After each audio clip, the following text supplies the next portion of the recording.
This episode, I'm talking with Dr.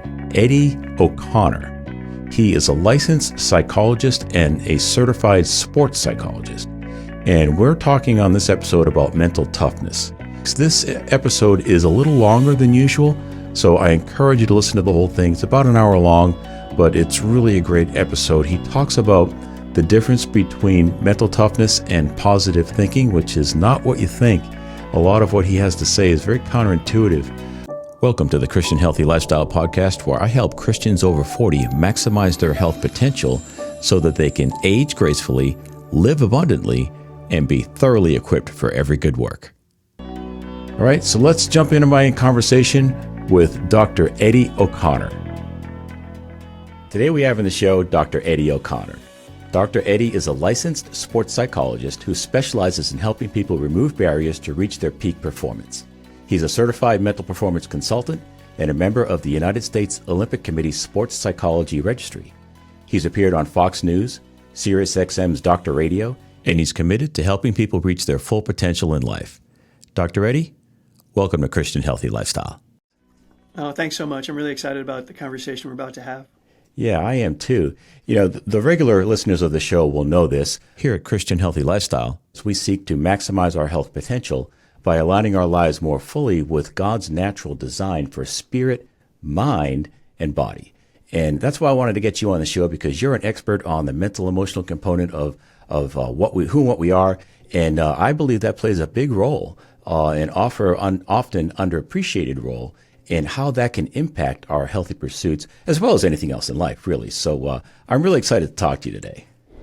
Awesome. Yeah, I really am looking forward to reaching the people out there. I'm sure that they've got questions about, anxiety and, is this normal? Is it okay? Is it sinful?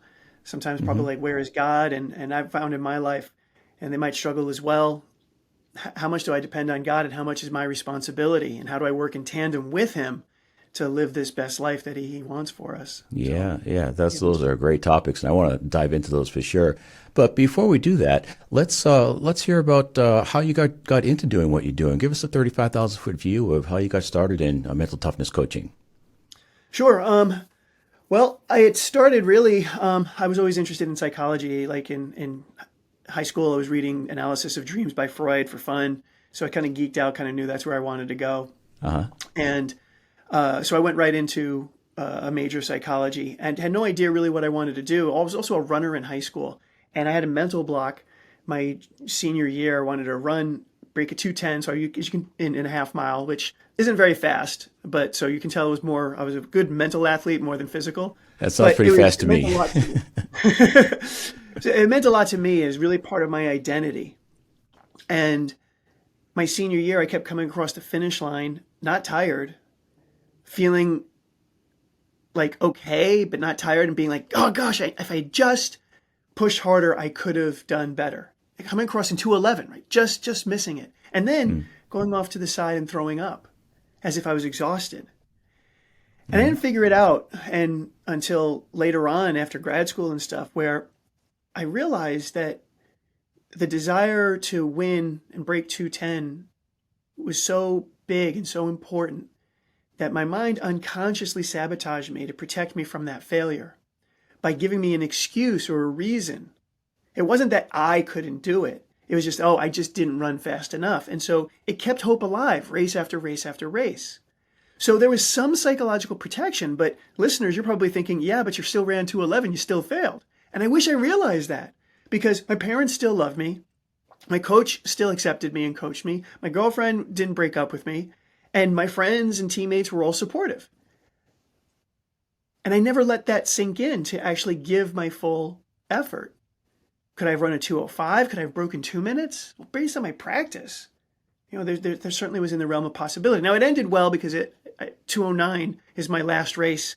And I don't know if the coach was a little fast on the thumb with the clicker or whatever, but I'm going to assume that I actually did break that. But again, how good could I have been? So I went to graduate school, and I did want to stick with clinical, like the pathologies. And I thought, well, what do athletes suffer from the most? And so I specialized in injury and rehabilitation in particular, as well as performance anxiety, which is really the sweet spot of where my practice is now. So I went to graduate school, did all the training for that, and to become a certified mental performance consultant. And, then did a lot of work in chronic pain and applying sports psychology to chronic pain and obesity. And now, again, I'm specializing with my Success Stories community and my online telehealth practice on the performance psychology and performance anxiety as well. Yeah. That's fantastic. Yeah. When I wrote my book, The Christian's Guide to Holistic Health, I used to call the mental emotional component our mind, which is really synonymous with the soul a lot of the times in the Bible. But I really feel like mental toughness sums up what we're talking about here better. So if you could you just define for the Natural Nation, for the listening audience, what is mental toughness? Yeah. Like we all know it when we see it, right? And sometimes people have been challenged. Even in the literature for sports psychology, it's defined so many different ways. But here's my favorite. Mental toughness is the ability to be better and more consistent than your opponent in remaining determined, focused, confident, and in control under pressure. And what I love about that definition is that you're not either mentally tough or you aren't, because in competition, it's relative to your opponents. And so there's a matter of, this competition, and you have to do it more than the other person. So I remember working with a pro football team once. I walked in, they were like, "Doc, like everybody's mentally tough here. Like this is, and I was like, "Yeah, I know. But are you more tough than the guys in the other locker room?" And that kind of helps set it up in the sense that, we could always be more. In the same way that we could always be stronger and faster, you could always be more mentally tough to handle bigger and bigger challenges. Mm-hmm. Yeah, I get that for sure. So mental toughness and positive thinking kind of sounds similar, but they're really different, right? Could you explain that, say a few words to that? What's the difference between mental toughness and positive thinking? This triggers me because if you see any of my videos or anything that I've written, like I don't like positive thinking. Now I've learned that I have to back off because it ticks off a lot of people and it actually sends the missed message that positive thinking is bad. And there's a whole research about positivity. And when it works, it's fantastic. And it's true. When we believe in ourselves, when we're thinking the helpful thoughts, they help. When I believe I can do it, when I'm thinking good things about myself and other people, it works. The challenge, however, is that we can't always force the positive thinking. And this is where I specialize. You guys have all been out there and you've probably done it when you really are fearful or scared or you don't think you can do something and you try to tell yourself that you can't. Or sometimes people will kind of distract from the negativity and say, just focus on the positive. It actually biologically hurts us because if there's a bear in front of me and you just tell me, just don't worry about it, think that he's friendly. Well, that's positive thinking. It's going to get me killed. Right? I mean, and that's a very real example because when we try to do it in athletics, just believe that you're going to win. Am I supposed to go to a tournament of 50 teams and give this wonderful presentation on positive thinking and tell everybody to just believe they're going to win? 49 of those teams are going to think that I'm terrible, because only one team is going to win that tournament. Right. So adversity, the mental toughness, this is where, again, I feel I'm very different than when everybody else is. I see excellence as overcoming the obstacles that get in the way. And it doesn't mean that we have to change the obstacles. I mean, Jesus said, in this life we will suffer. So if you're going to do that, we know that we're already going against his plan, that suffering is a part of our purpose in life. Here's another big spiritual question that ties into this for me. God could do anything. So why did he choose death on the cross as the way to save us? Couldn't he have saved us any way he wanted? Like he had That's to put a good Jesus question. through, right, he had to put Jesus through all this pain. Yeah. Betrayal by his best friends, the death of Lazarus and the sorrow, and his own death on the cross, living his whole life knowing that that was coming. Yeah. He didn't have to do it that way. So look, I don't like pain, but I still kind of feel like there's something of great meaning that we as human beings can't understand of what this pain does. And I still think it even goes beyond just bringing us to him. Because of course, when we're in our most pain is when we tend to say, hey, God, I'm back. Can you come back into my life? Right, right. So that background of the positivity, when it works, going back to psychology now, by all means do it. But when it doesn't, I help my athletes and high performers find out a way to interact with it differently, to let it be and then get back refocused on what it is that they need to do with the willingness to feel what they must in service of their goals. Yeah, I like that. I'm thinking about the show American Idol. There's a lot of singers that come on there and they kind of make, a lot of A lot of entertainment value comes from this, but somebody maybe is told by their friends or family that they're a great singer, and they get on the show, and they're not a great singer, and but they really truly believe that in their hearts. They believe it. So I think that's a good example of the positive thinking gone awry. It doesn't really always work for us, does it? Well, on the one hand, it doesn't always get the results. But see, in that scenario, if they're going to go on American Idol, and if they passionately sing their song to the very best of their ability, and they lose, I still say that the positive thinking there was helpful because it let them put forth their best foot. Now, if they went there and Simon says you're terrible, you need to do this, or they're along the path, they've been getting other feedback where it's negative, and they take that positivity and they're like, oh no, like I'm going to be fine, I'm going to be good, I'm going to be optimistic, and they ignore the feedback that could have gotten them to actually be better. That's when I think the positivity doesn't work. It always gets translated not on how do you feel, but what are the results that you're getting. And so it could be either one. And again, a lot of the work that I do is we call contextual. Like what's the person in that moment at that time? Like these big rules don't really work. There's absolutely times to be positive, and there are absolutely times to, I don't want to say be negative. I don't know that the pessimism works, but at least accept the reality and be realistic, objective. Feedback is really important in our life. Being able to absorb that, becoming comfortable. I don't like the idea of comfortable. Being willing to experience the mistakes and the feedback on the mistakes so that you can continue to strive for excellence. That's really the mantra. Yeah, I like that. When I was a flight instructor, when I first got started in my flying career, many years ago, I was teaching people to fly in little two-seat Cessnas. And I found that offering information, good information, was not always enough. Those students often needed to be motivated. And I found the same thing in my health coaching practices. I would provide some great information on healthy eating, but a lot of times people lack the motivation to really, truly implement. So this really ties into what we're pursuing here with the pursuit of health.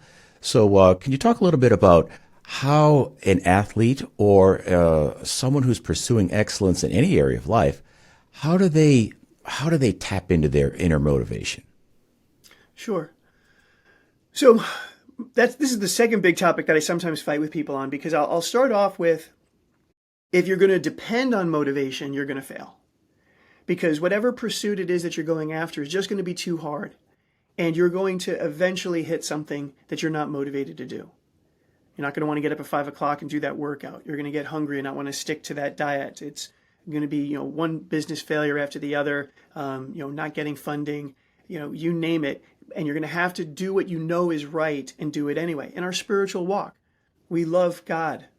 We don't want to follow the Bible a lot of the time. We're not motivated to do it. But why do we do it? Because we have a value of being a son or daughter of God. It's part of our identity. Why do I want to go ahead and do all these things and get up in the morning and go work out? It's because I value that championship, or I have a character of hard work. So if you really want to be motivated, the best motivation comes from having a very crystal clear idea of who you are, what your identity is, and what your values are. To a second degree, what do you want to do? Because again, everybody wants to be in shape or to win that championship or to get that outcome. But sometimes the pain becomes too much and you don't care as much. But when you tie it into, but this is who I am, I endure, I'm honest, I'm generous. When you know who you are and your values, then even through the adversity, you can display that. And if I could give you a quick story to help maybe illustrate what I'm talking about. I had an older gentleman come into my practice a number of years ago with a lot of anger. And he had a lot to be angry about. He wasn't getting along at work. His health wasn't great. So anger, anxiety, some depression. And we did a lot of work around his values. And as we were working together, he lost his job. His health got worse, that his diagnosis was like, it's going to be terminal. And shortly after that, we discharged with positive. His depression was down. His anxiety was down. He was laughing more. He was engaged. And I was like, well, your life is a lot worse. how are you? And I kind of knew the answer, but this was earlier in my career. And he was like, I was like, well, why are you doing so well? And he's like, is it because I'm living my values? And I was like, I think so. because he had taken things like his sense of humor and these other things that he really valued. We kind of narrowed it down to his top 5, and we said, how do you apply it into your health situation? How do you apply it to your work situation, into these relationships, into the relationship with your wife? How do you take active steps to take these values that he had abandoned and was caught up in anger and other things? How do you get back to who you are?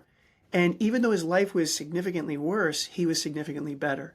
And I think that's a beautiful illustration of the power of identifying and living your values and what that can do, particularly in adversity. Yeah. So understanding who we are, really will help us focus in the right direction. I think is what you're saying. So it kind of leads me to ask, you're kind of tapping into your why.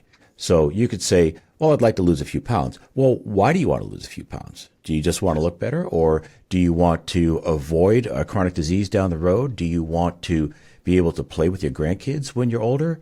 Why is it that you have this short-term goal? What's the long-term goal? Would you say that's accurate? Yeah, that's a beautiful summary. You did it much more efficiently than I did. Thank you. It's, but being able to whittle it down and then to help those that are listening, to help you execute it, just because you write it down on a piece of paper once, it doesn't mean it's going to stick. So again, the adversity is always going to be in the forefront of your mind because you're going through that pain now. And that value of who you want to be is a choice that you have to make. And the outcome that you want is even further away. So it takes a real development of this skill. Yeah.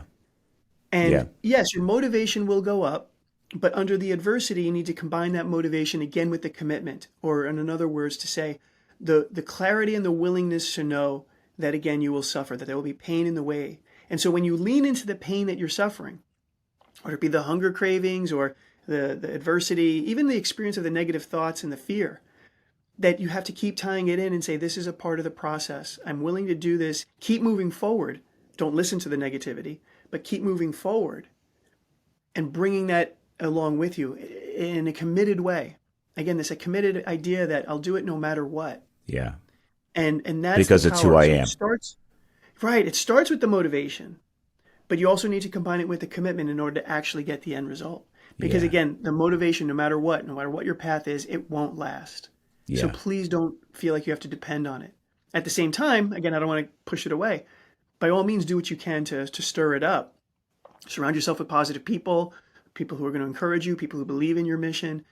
Take into your heart the positive feedback. I don't know if any listeners are out there like me, but I get positive feedback and it bounces off because I'm so focused on mistakes. You tell me something negative, I absorb it and I take it in personally, and it adds. That's another dynamic that I've seen with people. Again, we could go in 12 different directions. I'll turn the podcast back over to you, David. Okay. Well, I'm kind of curious. I want to spend a little more time on this, and that is feelings can come and go, right? They certainly do in a relationship, in a long-term committed relationship. You might have highs and lows. So is that what you're kind of talking about here? How our motivation can come and go, and it's not gonna be durable enough to get us through the tough times. We need a little something more. Is that right?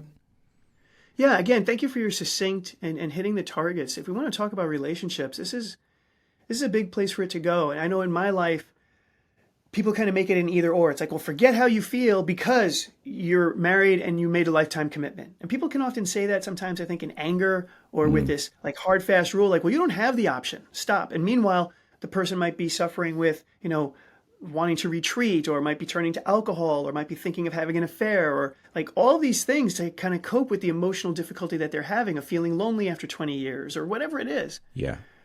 And the idea that, well, I just have to, I'm married, so it's the rule. That doesn't work well with us.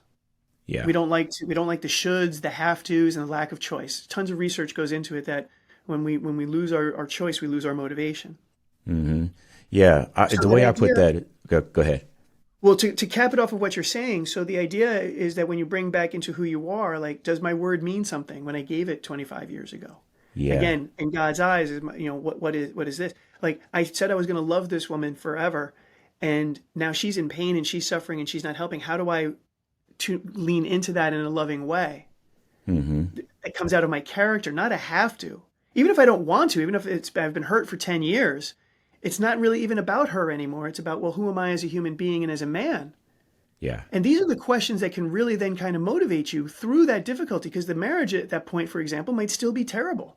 Mm-hmm. But that's how you come out on the other side of it, is Yeah. by upping your character, being a man of God.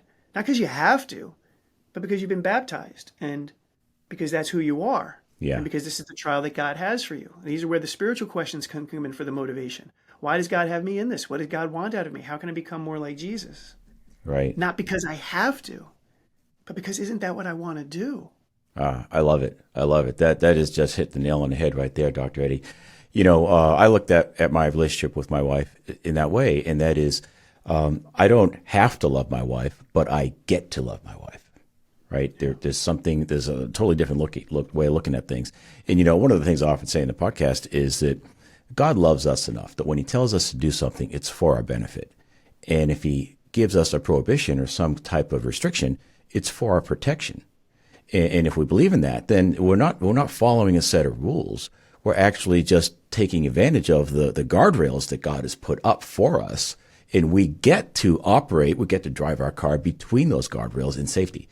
And there's benefits in that. There's always a benefit attached to being obedient to the Word of God. And again, it's kind of a subject for another episode, really, about sanctification, if you will, or a surrender to God's loving kindness is always a good thing. But I think that kind of ties into what we're talking about here in the mental emotional component of finding that motivation, finding the grit when it's slippery.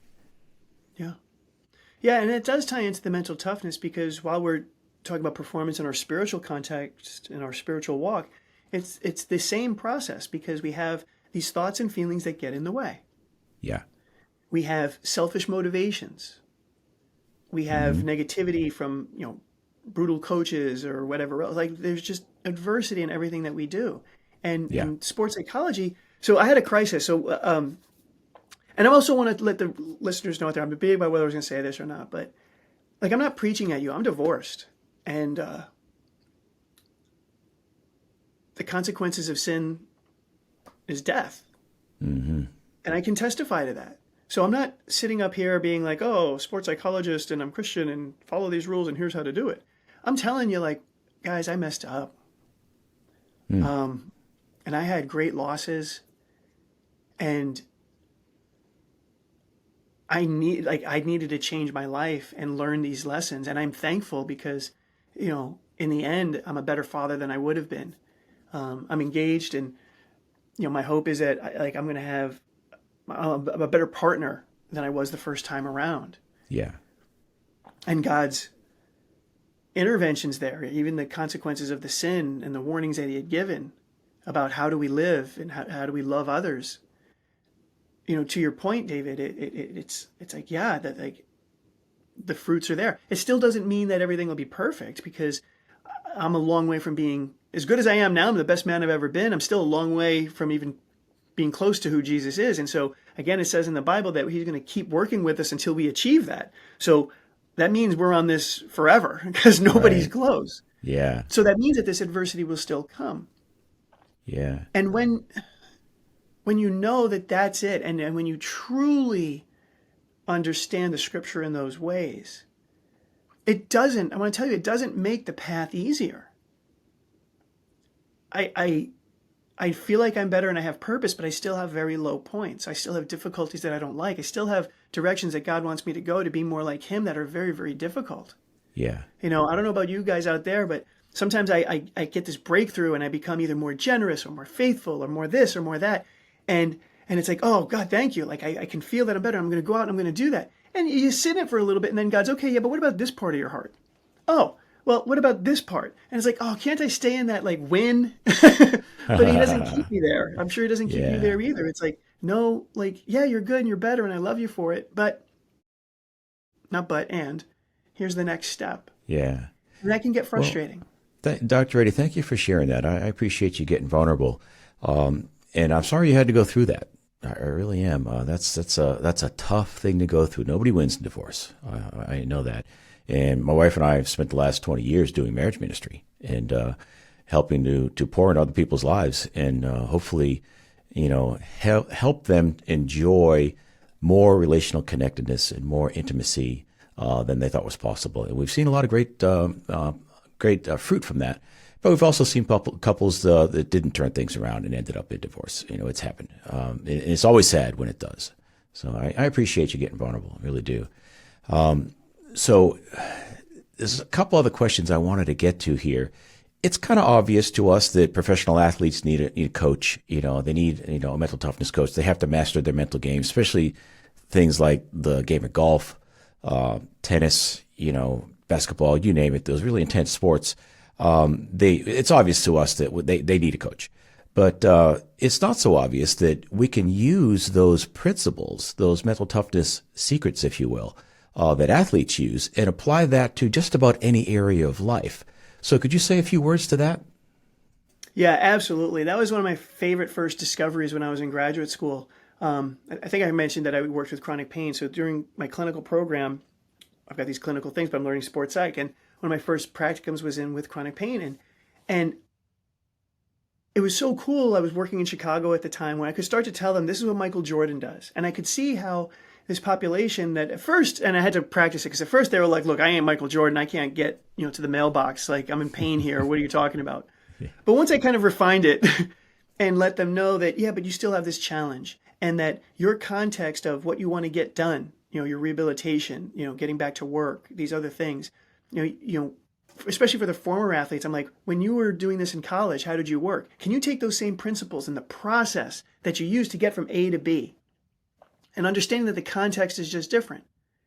Whether it's, to become an Olympian, whether it's to open up a business, whatever it is, the process is the same. The skills of, as we had said, for mental toughness, to learn how to work with your motivation, how to, get distance from the negative thinking when it's moving you in the wrong direction, the willingness to feel in service of what you want to do, the confidence that you can build, the self-talk skills. What do I say to myself in an intentional way?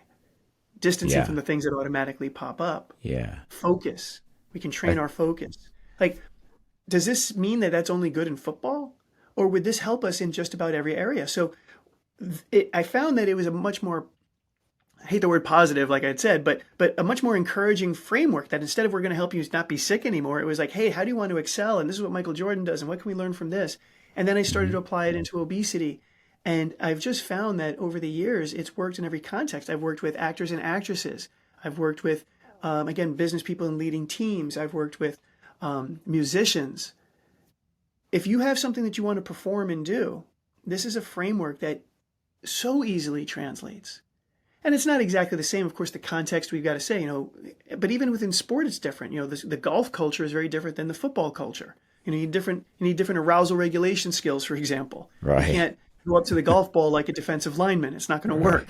And you better not be on the defensive line with the attitude of a golfer, because that's going to get you killed. You're going to get killed. So, of course, we want to tweak it. But ultimately, the mental toughness, absolutely generalizable. Yeah. Well, you touched on something there that I'd like to hear some more words on, and that is the self-talk. When we fail, let's say we fail at anything. I wanted an A in this course. I ended up getting a D. I ended up failing. I got to take it again.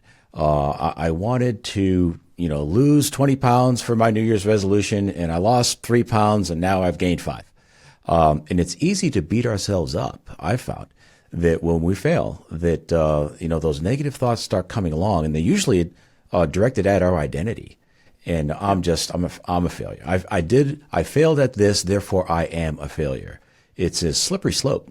So could you speak to that a little bit on how we bounce back from failure and not be victims of our self-talk, but actually have our self-talk serve us instead? Yeah, so this one is rich. This is another one where I could say a whole podcast on this. So I'll hit some highlights, go deeper where you like it. Okay. First and foremost, about the idea of mistakes. We have to change our relationship with them. Because we know that mistakes have to be made in order to get better. I like to use the example of, how did you learn how to walk? Did you just observe your parents for 2 years and then pop up and walk? No, of course not. Like you fell hundreds of times stumbling and trying to do it. Yeah. Did you watch a video to learn how to swim? No, I got in the water and I sank a bit and drank a couple gallons on route to like learning how to dog paddle. Yeah. What about ride a bike? Did you just get a tutor and study that really hard and then get on there? No, I've got scuffed knees and I fell. Like we learn by doing those things. And when we're young, we're encouraged during all of that, right? Our parents, our grandparents, our friends are like cheering us on. And, we even when we're learning how to draw, like how many times have you had like that really ugly artistic thing and that your parents are putting it on the fridge, so proud of it. Like you can't draw, you're in first grade. It's like a bunch of scribbles. So we at first had this environment of an acceptance of mistakes.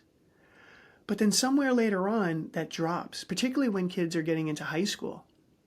The tolerance for mistakes is unfortunately zero.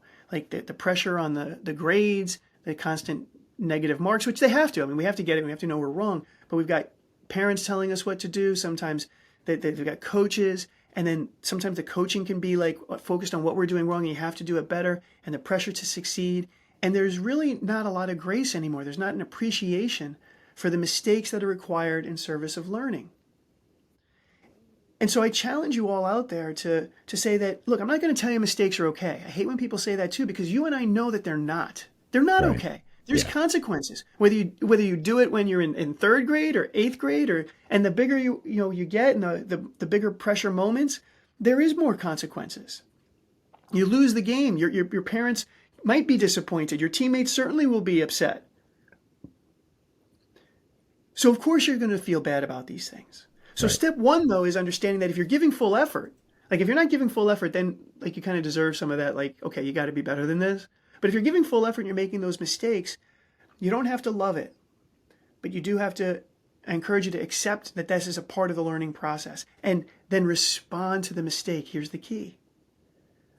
What happened in the mistake? Why did it happen? If I just had a bad day. No, I can't stand that. I don't let any of my athletes do that. You didn't just have a bad day. There was a reason. You might have had a bad day, but did you not go to bed early enough the night before? Have you been behind on your nutrition or your hydration? It was a hot, sunny day. Were you unfocused? Were you unmotivated?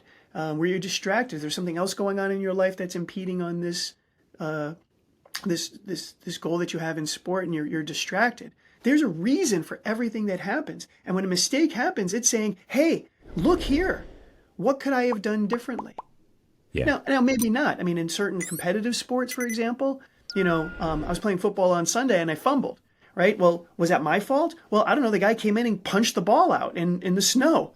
I wasn't happy about it.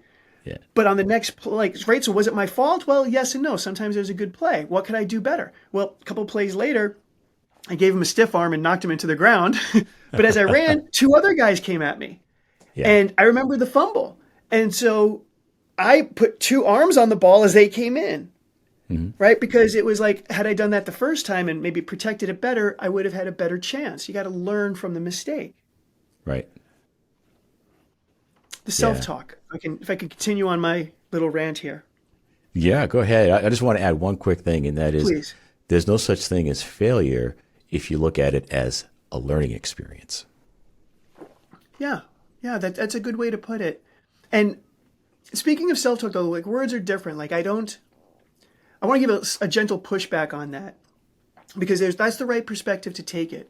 But it still feels like failure. I still fumble the ball and I still hate it when they talk about it because they still talk about it. Yeah. Like, Actually, what I just said hints a little bit of positive thinking, doesn't it? It does. It's the thing that irks me yeah. because I don't want it to invalidate the pain that we go through. Yeah. I did make a mistake. I fumbled the ball and there was the potential to lose possession. It was a mistake. It was a failure. The difference, though, maybe I'll switch gears, is to what you had said, but that doesn't mean I'm a failure. Yeah. I'm not what I do. Right. I'm a child of God.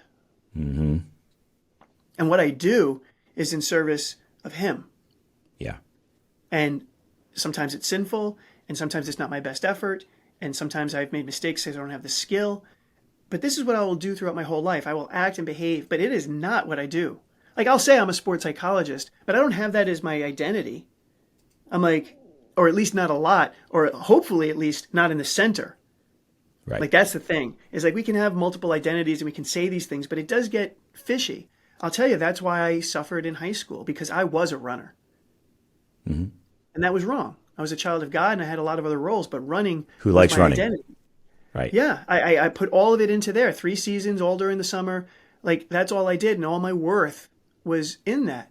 And that's what was dangerous. That's what was slowing me down. I can't run with that kind of weight on my shoulders. You Yeah. can't fail at who you are, because then like my identity would disappear.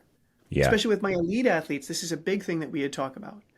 And you'll notice that a lot of the Christian athletes will talk and how they've had like Cy Young seasons and things of that nature. When they say, hey, God gave me this gift, he's at the center, and I give thanks all the time. Yeah.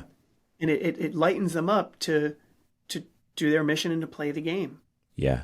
So by all It takes means, the pressure off too, doesn't it? It really can. I know, again, talking about my divorce and coming back, it took years. Submission was not my thing. It took me 5 years. My pastor kept saying, why won't you get baptized? I'm like, I don't know. I just couldn't. And he's like, why won't you accept the gift? I'm like, I don't know. I mean, submission was not easy for me. Yeah. And then once I did, and I realized, okay, God, I'm giving you my life. It's not my responsibility anymore. There was this weight because it wasn't my plan. Now it was his. And if I succeeded or failed, it wasn't 100% on me. It was partially on me, but it might have been because God didn't want something or he had something better. Yeah. I Yeah, was that's no longer great. alone That's really living my good. life. You know, just to expand upon this self-talk a little bit more, a little bit deeper, and that is in Philippians 4:8, the Bible encourages us to dwell on whatever's true, noble, lovely, praiseworthy, and pure. Think on these things. But you say, yeah, that's easier said than done because first we have to unhook from the opposite thoughts. Can you say a few words to unhooking? Yeah, thank you for this. So this gets back to a perfect segue back into the whole idea of the self-talk and the different kinds that we have. I would say that there are two types of self-talk that goes on. There's the automatic and the intentional. And for many of us, we're not very intentional about what we say to ourselves. We're kind of assuming that the automatic self-talk that comes in is what I think, and we kind of justify it or defend it, and we attach to it. We hook into it. We believe it because that's our experience, and it's there all the time. And I want to encourage you to say, but it may or may not be true. It may or may not, certainly may or may not be helpful, but it's a product of our programming. When you were born, you had no thoughts. You were a blank slate. So as much as people say, well, this is my truth and what I think, and they kind of really double down on the automatic stuff that goes on, I want to caution against that because while you may own it, it's just been constant programming from your environment. What kind of culture you're in, where you've lived, what you've heard on TV, what music you've listened to, you know, the way you've ruminated on particular thoughts and cultivated this. And like we all are now this program. And it's been a lot of it non-intentional. And so rather than when we think of something, well, let me back up. Back in the day, when I first learned this in grad school, it was all about then, you know, that's bad. You got to, don't do that. Do this instead. Be positive. And I argued with my professors in school because I was like, I've tried that. I don't know if you guys have too. I've tried when I thought I couldn't do it to do it. When I was being teased in 5th grade, I tried to feel, tried to think that I was okay. But when I was getting picked last and the other kids were teasing me about being overweight, like it did a lot of damage. And I couldn't just all of a sudden go against it and just kind of think, well, I'm good. I'm okay. Like that's the positive thinking. But I didn't believe it. And when I was thinking that I'm not good enough, I mean, that's part of what drove me to achieve and honestly to get my degrees and other things. It was like I had to prove it. I had to achieve so I could be worthwhile, so I could, get approval from people. I couldn't just say that I was worthwhile. I tried. So I argued with my professors and I'm like, well, what am I supposed to do? Like, what doesn't the belief in this have to do with anything? And at the time, we didn't have this science that we have now. So I want everybody to write this down. When you think something, ask yourself, is this helping or hurting me? And ask it in a genuine way. Is it moving me towards or away from either the person I want to be or the goal that I want to accomplish? Because if it's moving you away, why hold on to it? Why invest in it? Well, because it's true. If I'm thinking that I'm overweight or I'm lazy, like why it's true. Okay. If it's helping you to think that, like sometimes I'll criticize myself and call myself heavy or whatever, and it has me put down the cookie or work harder in the gym, then that's functioning and it's working. So then I can call myself lazy or an idiot or whatever else, and people be like, oh, that's terrible. I did this in the gym the other day. I was kind of going in there, I was trying to lift, I was going slow, and I started to kind of say, like, come on, like, you do this, like, quit being a wimp, and da-da. And somebody that says, like, hey, sports psychologist, aren't you supposed to be positive? And I was like, first of all, I'm saying it with loving kindness. I'm Yes. calling myself an idiot with loving kindness. Yeah. But second of all, this negative talk is having a positive effect. And I went and I lifted and hit a PR. Yeah. On the flip side, if I'm depressed because I'm beating myself up and I'm saying that I'm lazy and it's causing me to then put on Netflix and watch TV for 2 hours, then even if it is true, why hold on to it? It's not serving. That Yeah. doesn't mean then you be positive and say, well, I'm not lazy, and lie to yourself. That's where the positivity doesn't work.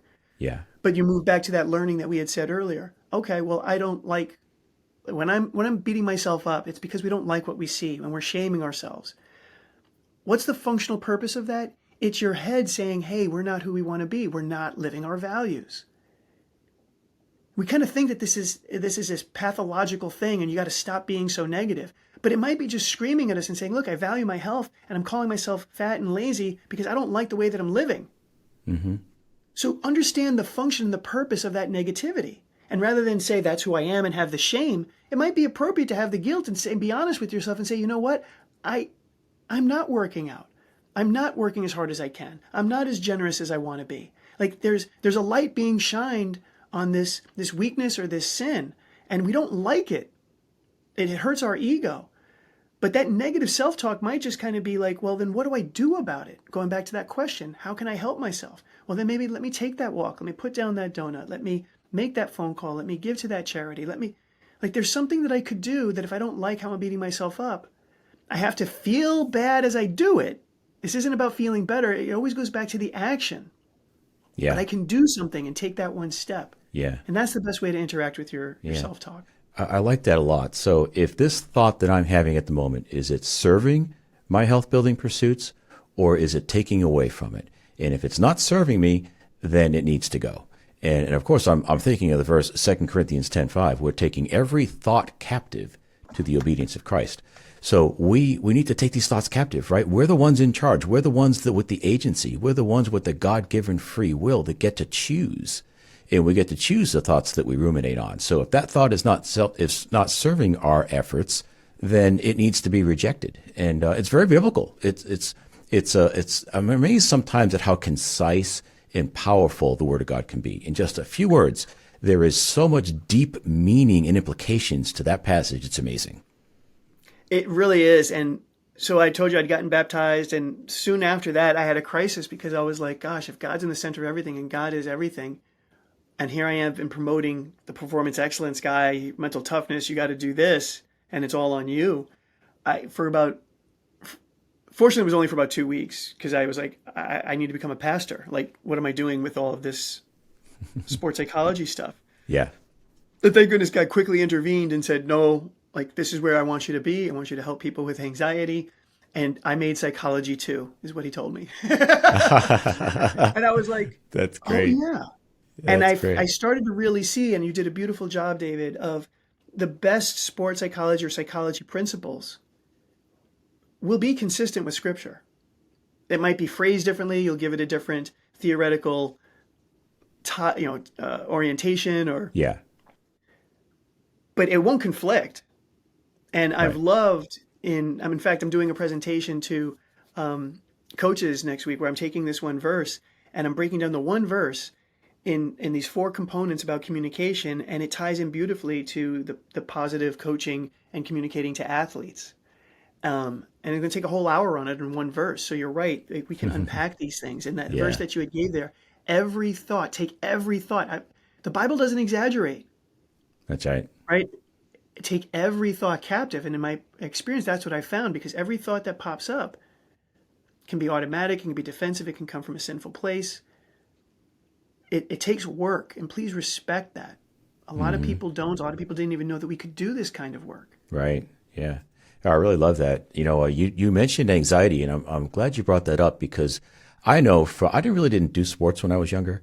I always had jobs, but my kids are doing sports, and I see how anxiety about their performance, or maybe my daughter plays softball. She has a strikeout, and then she starts beating herself up, and I can see the look on her face. She's entertaining thoughts that are not serving her, and oftentimes that anxiety can get in the way of our peak performance. It might be in sports, but it might be in any other area of life. It might be in relationships. It might be in our performance at work, or especially if you're in sales.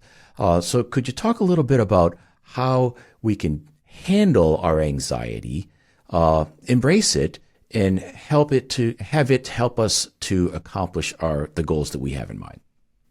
By all means. So again, I'll give you some quick tips, some band-aids. Again, I want everybody to appreciate that there's work involved to develop these skills. But with that being said, I think you can get immediate benefit from this one understanding. In my experience, your anxiety is because you care. It's not because necessarily there's a real threat or a likelihood of a threat happening. I often like to say I have among the highest performers in my practice, people trying to win state or national championships. Yeah. And they're anxious about their performance. They don't want to make a mistake. Understandably so. Yeah. But why are they so anxious? Why am I not working with the person who's worse on their team? Why don't I have a bunch of people who are losing all the time? Because they're the ones who really should be more nervous about making mistakes because they're making them much more frequently. Right? Yeah, yeah. That high level of anxiety of my high performers comes not from their objective skill set or likelihood of making a mistake. I've had students, for example, with 4.2 GPAs, 4.5 GPAs coming in with anxiety over their grades. It's a reflection of how much we care. Please understand this. If you're sitting there listening to this, think about the things that are most important to you.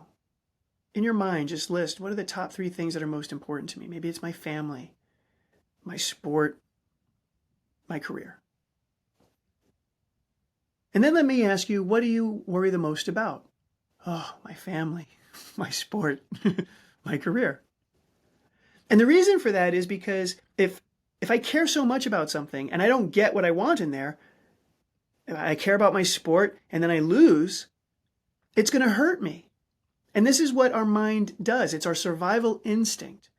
Our mind is built to actually look out into the world 24/7 and anticipate what could go wrong, like a warning system. And we have to appreciate that that's never going to go away, and we can't stop that. And it's certainly not bad. But that also doesn't mean that just because it's sending us a bunch of warnings, that everything is going to happen. It's not predictive. So there's many things, like an easy example is, I hope, David, before you go across the street, what's the first thing that you do? Look both ways. Right. Now, you don't sound anxious about that, but that's a negative thought. I could get hit by a car. Yeah. But because you've learned it and you've practiced it a bunch of times, it doesn't threaten you anymore. Maybe the first time when you were 6 or 7 and you were allowed to go across the street the first time and your parents watched and you practiced it, like maybe it was like, look, look, look, and then you sprint across the street, right? Because you don't want to, you care about your life, but you've practiced it and you've learned that, oh, that's just a threat. Now I can do something safe. Now let me move on. And that's the way we want to do it with everything. When you get anxious about something, it's pointing towards something that matters to you. So rather than believe the anxiety, I work with my clients to say, so then what do you do to ensure your success? Oh my gosh, I'm really worried about that test tomorrow. Okay. I've said this to my sons, before. I'm like, did you study? Not really. Well, then you should be anxious. Yeah. Why don't you go study? I'm not going to help your anxiety. Prepare. Right. And you can iterate that in anything that you're doing. If you're anxious, maybe you didn't do everything that you can do to prepare. Yeah. And if you did, like I've done a great thing, I'm nervous about the game tomorrow. What can I do? It's 11 o'clock at night.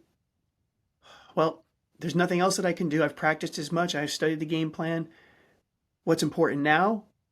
If you want to win, W-I-N, wink, wink, W-I-N, what's important now? Well, let me get my 8 hours of sleep. That's the thing that I can have control over in the moment to ensure that I have the best game tomorrow.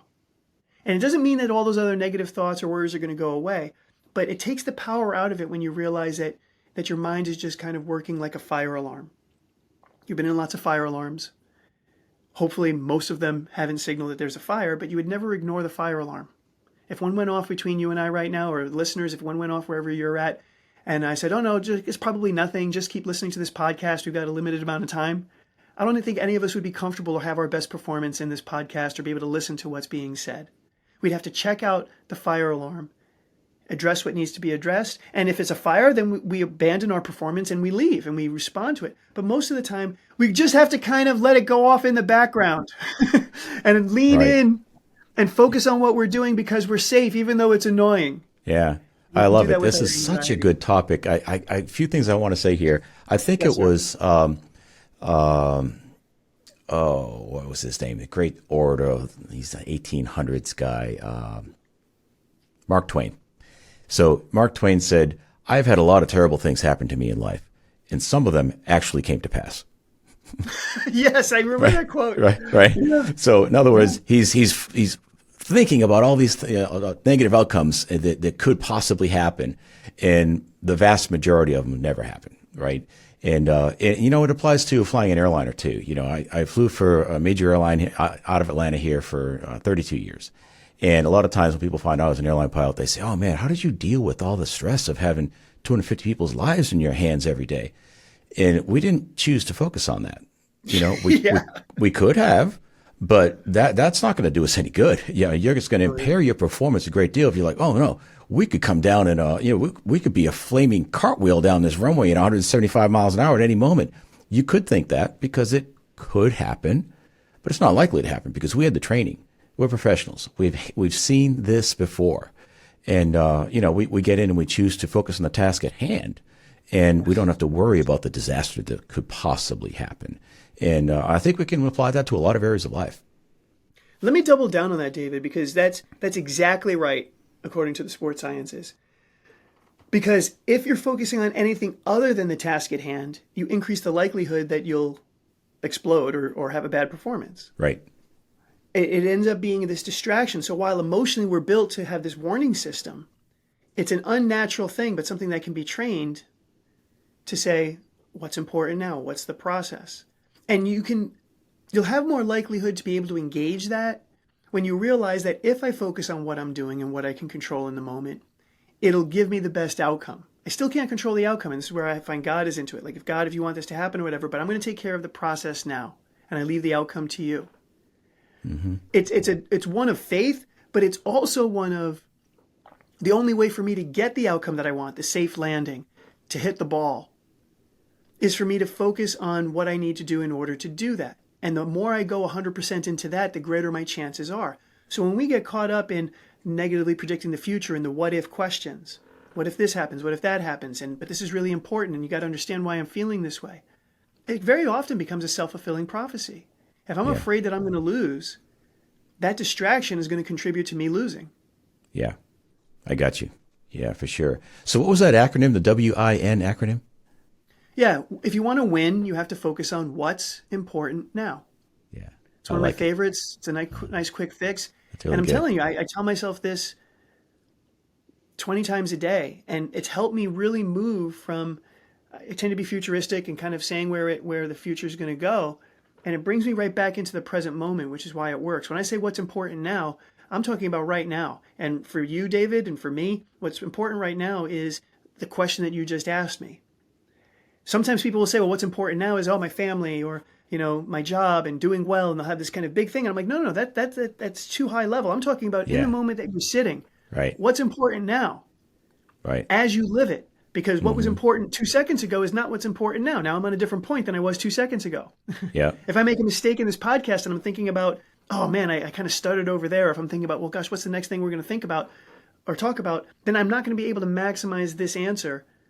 Right. What's important now means what's right in front of you, and how can you bring yourself into that? And we live life in the moment, don't we? We don't live in the past, and we can't live in the future. We live life moment by moment.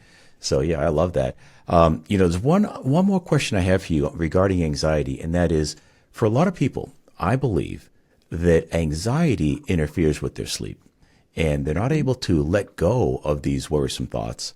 Therefore, it causes them to have trouble falling asleep and staying asleep. So are there any techniques that you can offer, any low-hanging fruit about how to master those types of thoughts if you're looking for a better night's sleep? Well, it's interesting. Even in your question, notice that all that we've talked about, it's like, yeah, but now I have it in sleep and I have this scenario. What do I do instead? We have this desire for this quick fix or to make it have happen. And I hate to kind of say it. I'm like saying, but we already talked about it. So rewind the podcast and go back to it, because all the thoughts about surrendering to God, understanding that what you're worried about is in service of helping you. Like, I respect that there's not going to be, for many of your thoughts, this quick fix to get them out there. If your desire, though, is to get rid of these thoughts, you're actually going in the wrong direction. It's another version of that positivity. Like, if I'm not going to be positive, but then how do I just get rid of it? It's an unwillingness to let the thought be there. So if you start fighting your thoughts and you don't like it because it's keeping you up, I'm not going to tell you how to distract from it even more. Because, again, think about the bear analogy. No, like, now it's at night and this bear is still in front of me and I'm still scared of it. How am I going to teach you even harder to forget about the bear? So lean into it. You might say things, I will help you in this way, of taking the power out of those thoughts. Gosh, it's 1:00 in the morning. I've got work tomorrow. These things do mean something to me.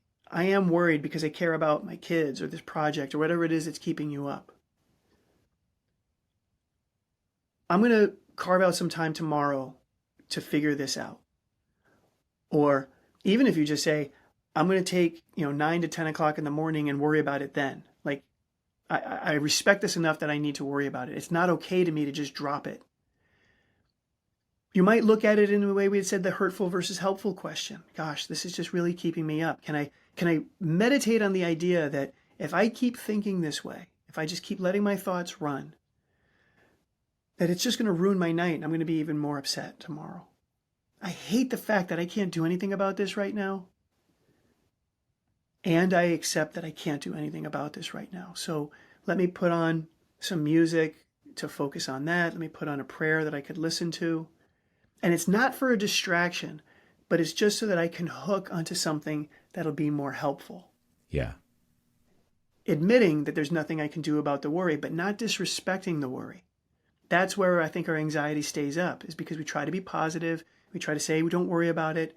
We have an intolerance of the distress that we're actually in. If you embrace it, it feels bad, but you'll suffer less. Like it. That's great. That's a good word. All right. I've got one more question to wrap up. Well, actually a couple more. But okay. What do you know today that you wish you knew 25 years ago when you first got started? Oh, my goodness. Another podcast. But let me pick my favorite. What do I...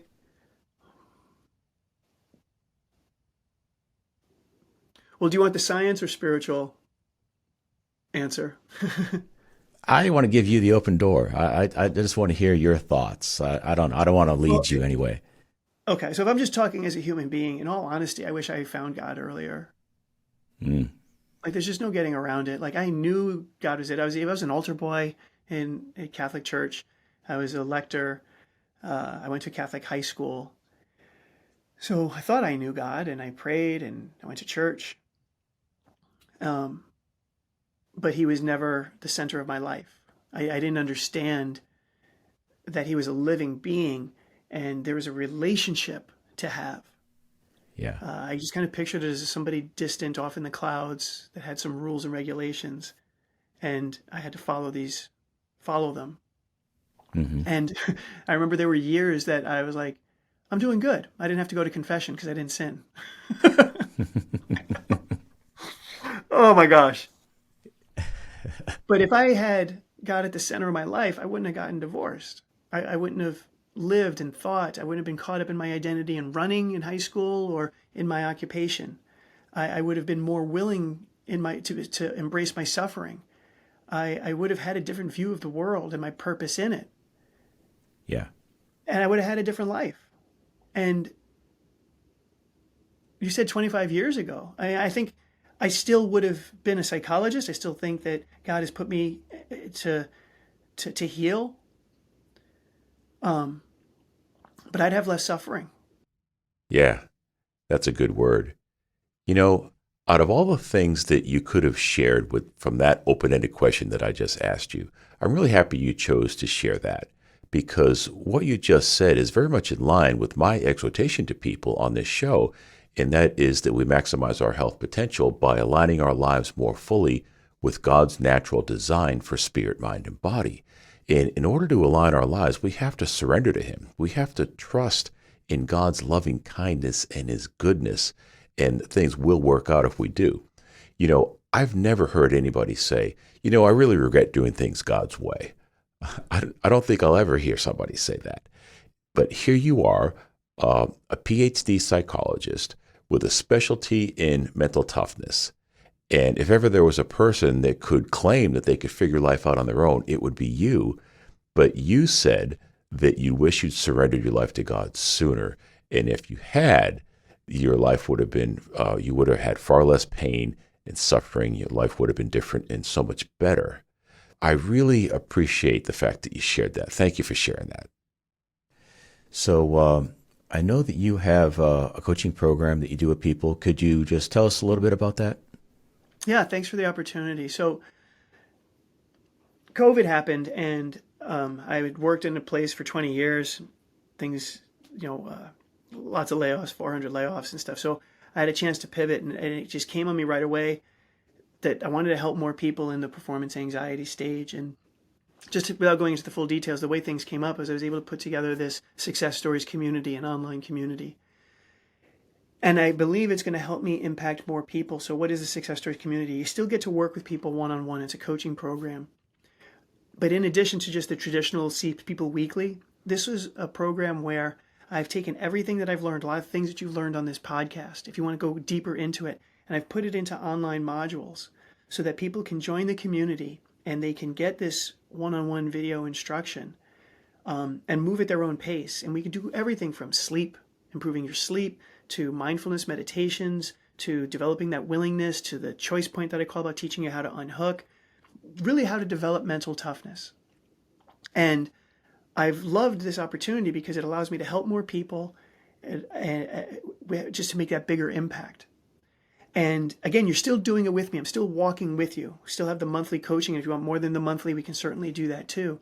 But it's been so exciting to be able to now take this and help people do it. And you don't have to be an athlete. I mean, there's a lot of athletes in it. I've got young athletes in high school and college. I've got master's level athletes that are in there. But I've also got people who are in the symphony. I've had people who are lawyers and psychologists working on their careers. So the idea, as we said earlier, is that if you want to be a success story, if you want to overcome adversity that's holding you back, this is the place to be.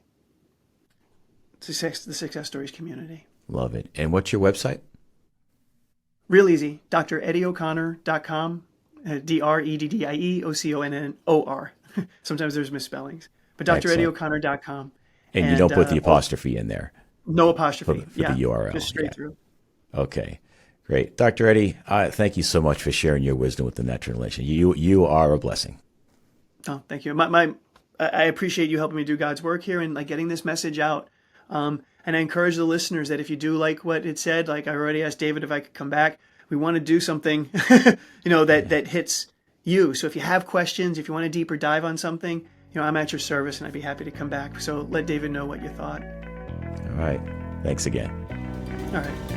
If you're enjoying this show, would you go to my website, christianhealthylifestyle.com/143. There you can copy the URL and send that URL to a friend of yours who's like-minded. I'll bet they'll appreciate and thank you for it. That's it for now. Thank you for listening. I appreciate you. I'll talk with you next time. Be blessed.